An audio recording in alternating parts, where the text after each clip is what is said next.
My name is Emma, and I still don't know how I managed to keep standing that morning. I had picked out the dress weeks in advance, soft blue with little white flowers. I thought it would make me look warm, approachable, motherly in a way that would blend in but still feel special. The brunch was held at a downtown rooftop restaurant, all glass panels and gold trim. I clutched the gift bag like it might anchor me. Inside was a vintage camera I'd spent months tracking down and saving for. Lauren used to love photography. She said it helped her notice things others didn't. I thought this camera might bring back that softness in her. As I stepped into the lobby, the scent of mimosas and fresh orchids wrapped around me. I smiled at the hostess and gave her Lauren's name. She hesitated, then nodded toward the back, where the laughter was loudest. I barely made it 3 steps in before I felt a firm hand on my shoulder. A security guard stood beside me, not harsh, just resolute. He told me I'd have to leave. I froze. I looked down at my heels, then at the pink tissue paper peeking out of the gift bag. I whispered that I was Lauren's mother. He said I wasn't on the list. Behind him, I saw the long table white roses, gold balloons, a view of the skyline that looked like a magazine spread. And there she was. My daughter, my Lauren, laughing. She looked beautiful. Her hair was styled in soft waves. Her dress shimmered as she moved. She hadn't seen me yet. I called her name. I didn't mean to say it so loud, but it cracked out of me like something breaking. She looked up. At first, there was confusion in her eyes, then something I hadn't seen since she was a teenager. Annoyance. Embarrassment. She stood slowly. The entire table went silent. Phones were lifted. I could feel their stares pressing against my chest. I heard whispers. Who is that? Is this part of the content? Lauren walked toward me, but not too close. She told me I wasn't invited. Her voice was loud, clear, meant to be recorded. She said I didn't belong there. The security guard didn't tighten his grip, but he didn't let go either. I heard someone at the table snort. Someone else muttered awkward. I remember saying her name again, softer this time. She didn't answer. She turned away. I saw Margaret then, seated at the head of the table, raising a glass of champagne with a slight smirk. She looked directly at me. There was no warmth in her expression. Just quiet satisfaction. Lauren sat down beside her and picked up her phone. Her fingers moved quickly. A minute later, I saw it pop up on the screen of the person next to me. A photo. Lauren and Margaret, heads leaned together, both smiling like nothing had just happened. The caption read something about love, resilience, and being grateful for the woman who never gave up on her. I don't remember walking out. I just remember the sound of my heels against the tile, my breath too loud, the camera slipping sideways inside the bag. Outside, the sun hit too hard, too bright. I leaned against the wall and tried to understand what had just happened. I had brought a gift. I had brought love. And she gave me nothing but silence and a public dismissal. I wasn't just forgotten. I was erased. My daughter had rewritten the story of her life, and I was no longer in it. It wasn't always like this. Lauren used to cling to my arm at the grocery store, asking if we could get strawberries even when they were out of season. She'd bring me drawings that made no sense and insist I hang them on the fridge like masterpieces. On rainy Saturdays, we'd stay in our pajamas all day and bake banana bread even if we didn't have ripe bananas. She used to call me her best friend. I remember the way her face would light up when she saw me waiting outside school. Greg was a good dad in his own way, present when he wanted to be, distracted when work got busy. We weren't perfect, but we were enough, until we weren't. The divorce wasn't messy at first, just sad, quiet. 2 people drifting apart and trying to pretend it wasn't happening. Lauren cried for days when we told her. I cried later when no one was looking. Greg moved in with his mother, Margaret, almost immediately. At the time, it seemed temporary, just until he got back on his feet. I didn't think much of it. I'd always found Margaret cold, but I assumed she'd keep her distance. I was wrong. At first, it was small things. Lauren came home with new clothes that Margaret had picked out. Clothes I wouldn't have chosen, things that made her look older than she was. She started talking about how clean and elegant Margaret's house was, how calm everything felt there.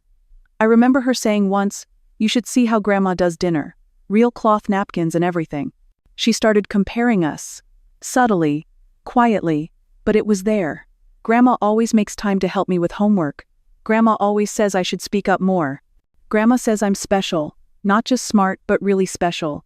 I tried to shrug it off. I smiled and nodded and kept showing up. I I took her to her piano lessons, helped her study for science fairs, cheered at her soccer games even when she barely looked at the stands. But something was changing, and I couldn't stop it. When Greg and I finalized the custody arrangement, Lauren chose to spend most of her time at his house. At first, she said it was because the school bus was closer. Then it was because her room was bigger. Then because Margaret let her have a phone earlier than I would have allowed. I tried not to take it personally. I told myself teenagers pull away, that she'd come back when she needed me. I left her messages. I sent silly memes. I made sure her favorite snacks were in the pantry in case she dropped by. Sometimes she did. Mostly she didn't.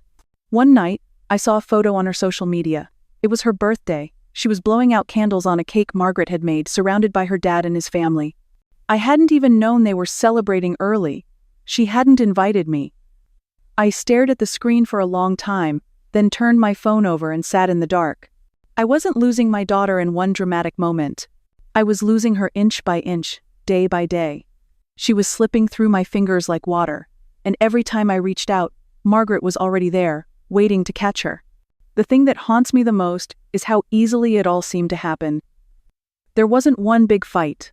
No screaming matches, just silence, distance. 1,000 little choices that added up to absence. I kept thinking, this will pass. She'll come back.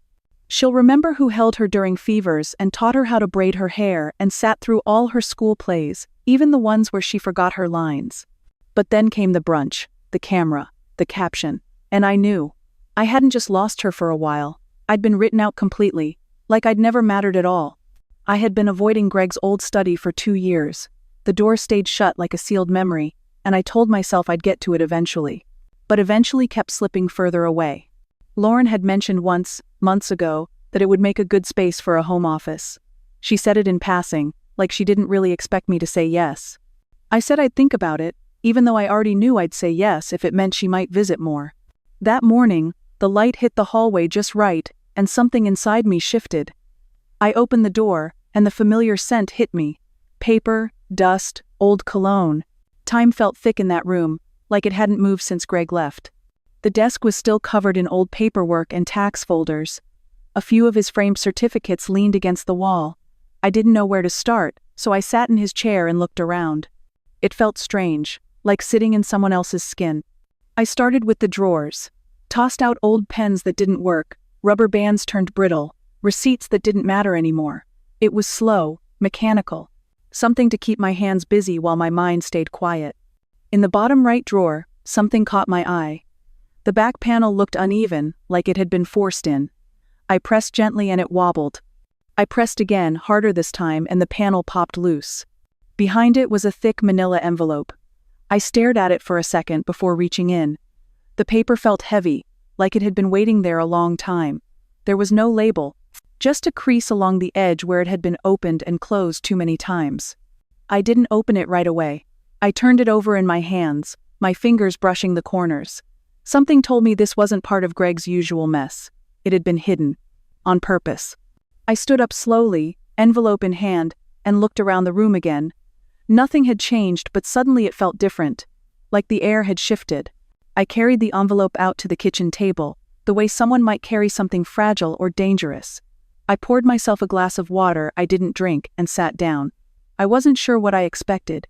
I just knew something was about to change. The flap peeled open with a soft crackle. Inside were photos, papers, things I didn't recognize yet.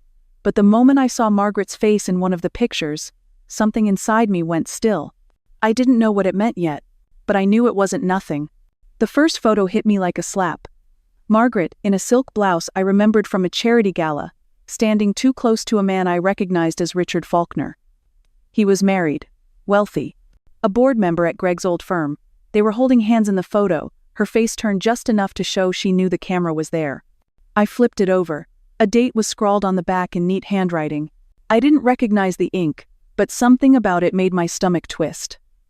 That was the month Greg insisted we refinance the house. I remembered arguing with him, saying the timing felt wrong. I pulled out another photo. Margaret again, different man, same intimate body language. I knew him too, Jonathan Wells, city councilman. The photo was older, grainier. But there she was, smiling like she'd just won something. More photos followed, all different men, All men I'd seen at events, fundraisers, school galas. Some looked uncomfortable. Others looked like they didn't know they were being photographed. On the back of each photo, a date. Always precise. Always tied to something I now realized had shifted my life. Beneath the photos were stacks of printed bank statements. Most were in Margaret's name, some in the names of shell companies I didn't recognize. The numbers didn't lie.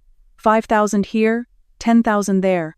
One for 48,000 just days before Lauren was suddenly moved into that private school. I remembered Greg saying Margaret offered to cover the tuition. He said it like it was a gift, a generous grandmother helping out. I believed him. I laid the photos side by side and started lining up the statements. It all fit. Every generous act from Margaret. Every conveniently timed solution. Every time Greg told me we should just let her help.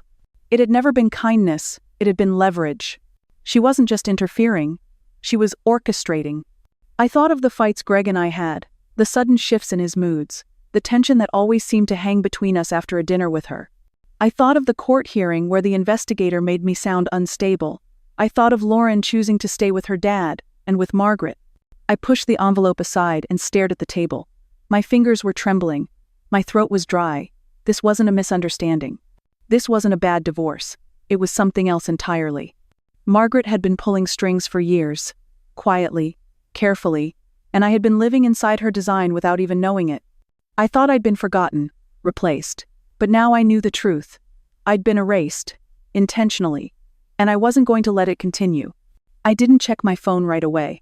After I got home from the brunch, I sat on the edge of my bed, still holding the gift bag.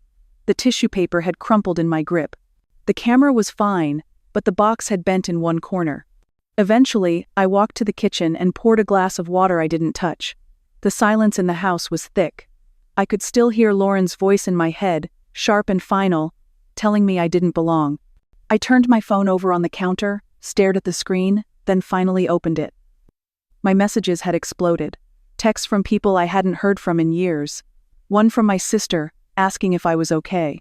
Another just said, "Yikes." I opened Instagram. The post was at the top of my feed. Lauren and Margaret, arms wrapped around each other. The caption read, "Grateful for the woman who showed me what real love and support look like. Happy Mother's Day to my chosen family." Underneath were rows of hearts and fire emojis. Comments pouring in, calling it beautiful, inspirational, a reminder that blood isn't everything. Then I saw the video. Someone had filmed the entire thing. Me being stopped at the door. Me calling Lauren's name. Her turning to me, cold as ice, saying I wasn't invited. Someone had added a caption that read, "When your toxic mom crashes brunch for clout." It had over 30,000 likes, and it wasn't even from Lauren's account. I watched myself on the screen, face pale, voice cracking, completely exposed.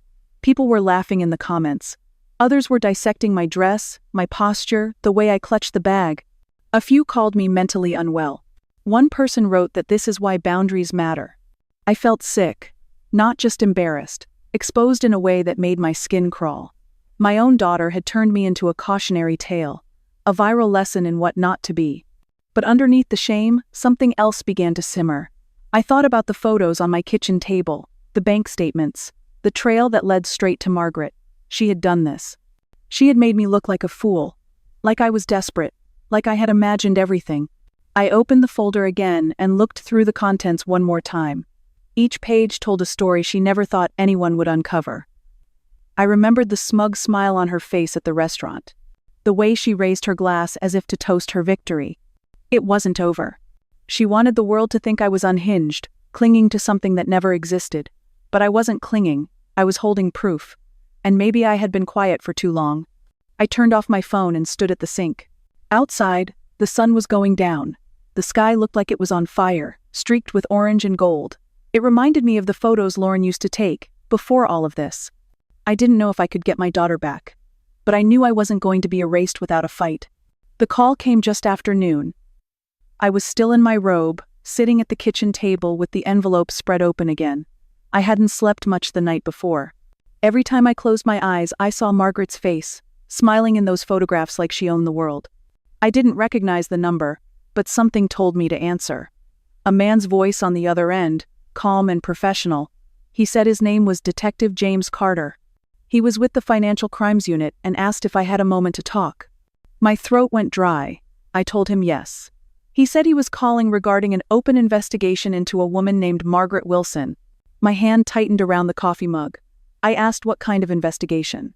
He said they had reason to believe she was involved in a long-term pattern of blackmail and financial fraud, that her name had come up in multiple unrelated complaints over the years, that someone had recently come forward with suspicions, but they needed hard evidence. I didn't say anything right away. I just stared at the papers on the table. The bank statements, the handwritten dates, the faces of the men who looked too nervous to be casual. He asked if I had ever had personal or financial ties to Margaret. I laughed. Not because it was funny, just because it felt so strange to hear her referred to like that, not as Lauren's grandmother. Not as Greg's mother, just Margaret, a suspect. I told him she was my former mother-in-law, that she had slowly turned my daughter against me, that I had recently found something I thought he might want to see. His tone changed then. He asked what I had. I described the photos, the timing, the money. I said I didn't know what she was doing exactly, but it looked calculated, planned. He asked if I could bring them in. I asked when. He said today, if possible. I hung up and stared at the phone for a long time. The same phone I had used to call Lauren again and again. The one that now held nothing from her. Not a text, not a word. For a moment I felt hollow. Like all of this should have felt like a victory, but it didn't. I didn't want to be right about Margaret. I wanted to be wrong. I wanted Lauren to be safe, protected, loved. But love doesn't come with manipulation. It doesn't cost other people their lives, their families, their reputations. I gathered the documents into a folder and made copies.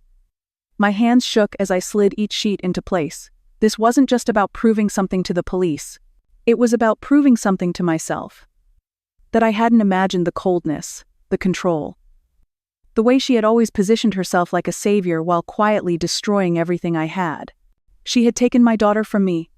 Not with a court order, not with violence, with charm, with money, with lies dressed up as loyalty. Now the state was watching. And maybe, for the first time, someone would finally believe me. I waited until the folder was sealed, and sitting on the passenger seat of my car before I texted her. My fingers hovered over the screen for too long.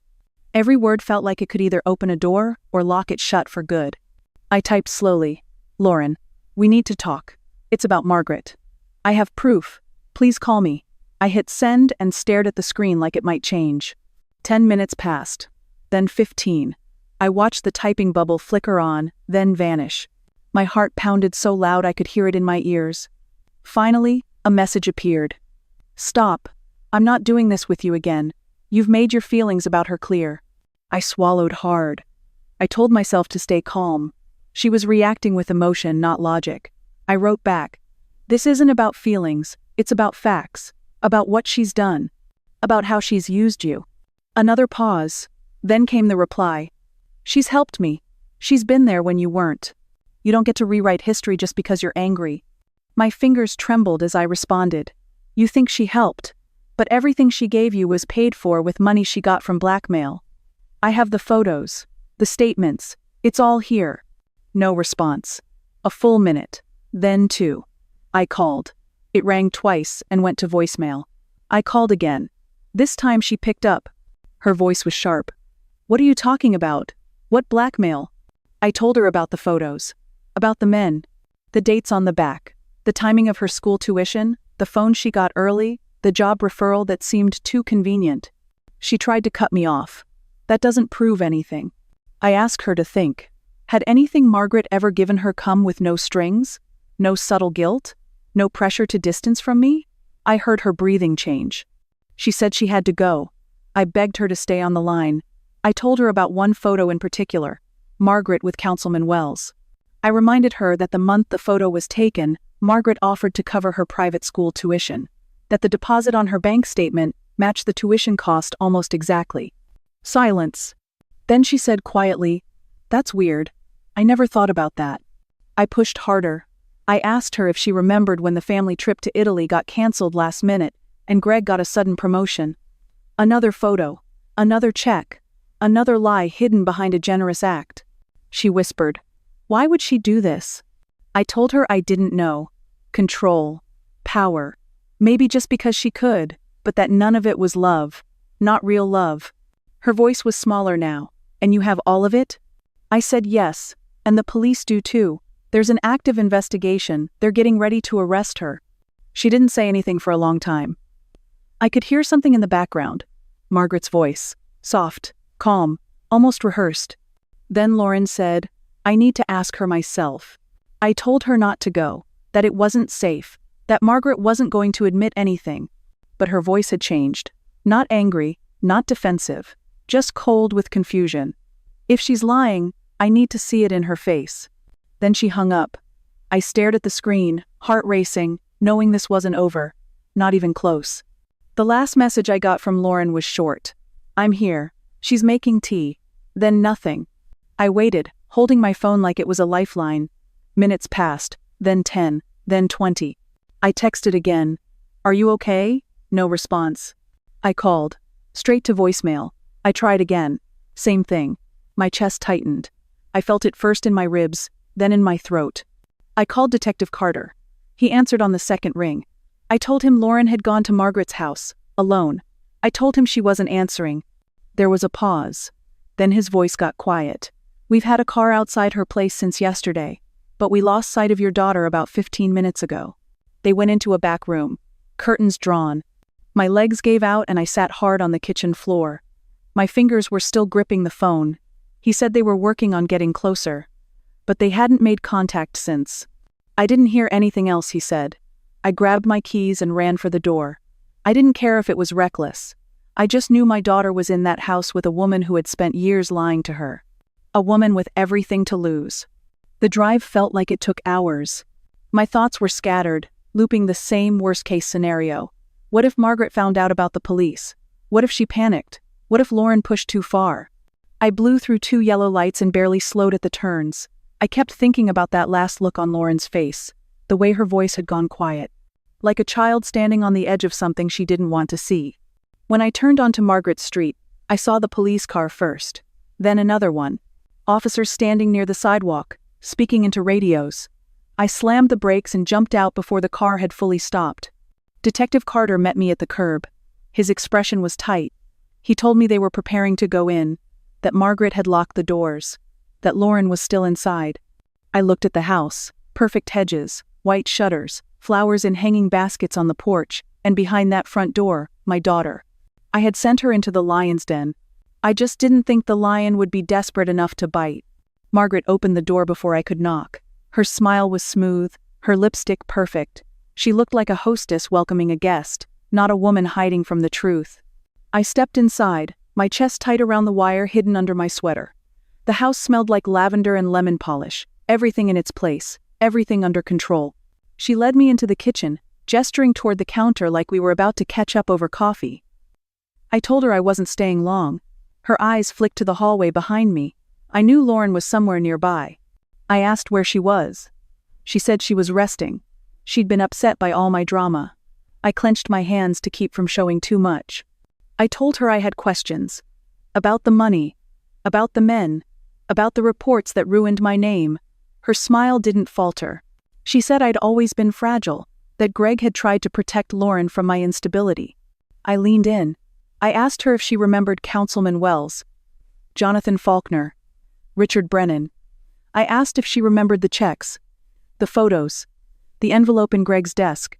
She went still for just a second. Then she laughed. Said everyone has secrets, that I should be careful throwing stones.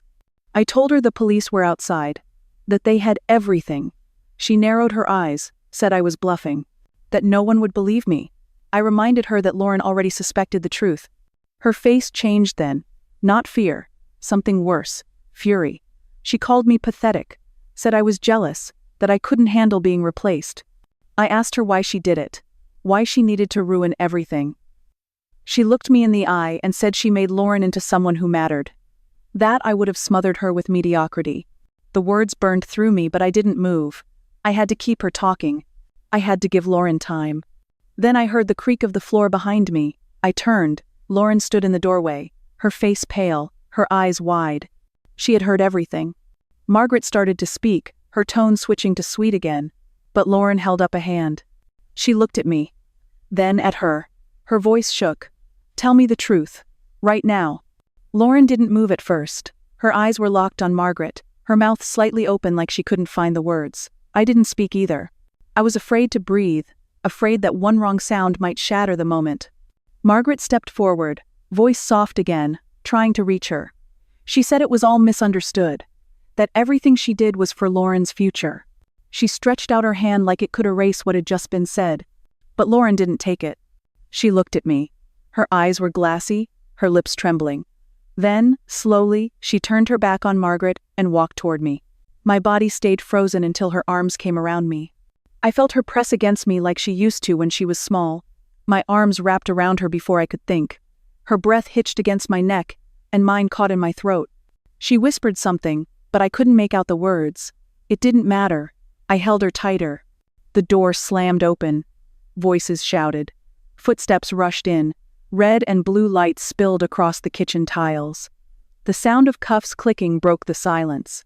Margaret tried to protest, said she was being punished for loving too hard, that she protected Lauren from a mother who didn't understand her, but Lauren didn't look back. She kept her face buried in my shoulder. I felt her tears soak into my sweater. I closed my eyes and let my own fall. They led Margaret out. The house felt quieter without her in it, lighter somehow, as if something toxic had finally left the air. Lauren pulled back just enough to look at me. Her face was streaked with mascara, but her eyes were clear. "I'm so sorry," she said, barely above a whisper. I brushed the hair from her cheek. I told her we'd have time for all the sorries later. Right now, I just needed to hold her a little longer, and she let me. 6 months later, the house feels different. It's quieter, but not in a lonely way, more like something's finally settled. Lauren moved back in for a while. She said it was just until she figured things out, but she's still here. I don't push, I just let her take up space again. She lost most of her sponsorships when the news broke. A few brands dropped her. The same day Margaret's arrest hit the headlines. The comments turned fast. The followers left even faster. But she didn't crumble. She deactivated everything, packed up her studio lights, and asked if we could turn the garage into a workspace. I said yes without thinking. We painted the walls ourselves. She taught me how to use a DSLR. We named the business something simple. Just Lauren and Emma Photography, no fancy tagline, just us. The bookings come in slowly, mostly word of mouth. Family portraits, newborn sessions, a few weddings. Lauren likes shooting outdoors. She says natural light feels honest. Sometimes we fight over editing styles. Sometimes she gets quiet, and I give her space. But then we make tea and sit in the backyard, and she tells me what's on her mind. There are still days when she looks sad without saying why. Days when I catch her scrolling through old pictures and then putting her phone down without a word. I don't ask. I wait. She always comes back around. Tonight we're on the porch. The sun's setting behind the trees. Lauren's leaning back in a chair, her camera on her lap, bare feet tucked under her. She says it's strange, losing everything and gaining more at the same time. I tell her not everything, just what never mattered to begin with. She smiles and reaches for my hand. It's warm and steady, and for the first time in years, I feel like we're exactly where we're supposed to be.